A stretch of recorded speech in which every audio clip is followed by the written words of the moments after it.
Ecco signori, ecco, intanto buon pomeriggio, un attimino, adesso ti racconto la barzellettina.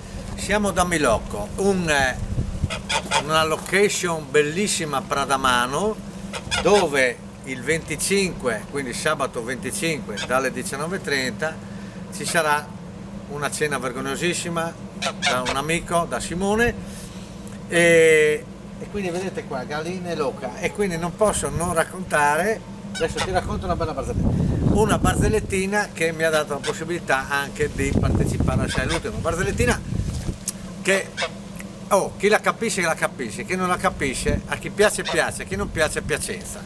Milocco, Pradamano, agriturismo, ma avete dopo i consigli che vi daremo.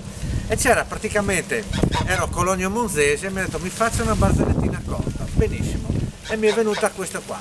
Cologno Monzese, praticamente uno era sopra che fumava una sigaretta, cavalca via, vede un'oca bianca tipo questa che cammina sul ciglio della strada. A un certo punto l'oca alza la letta, una macchina si ferma, l'oca sale 2 metri, l'oca scende. Arriva un'altra macchina, la oca alza la letta, la macchina si ferma, l'oca sale 2 metri, l'oca scende.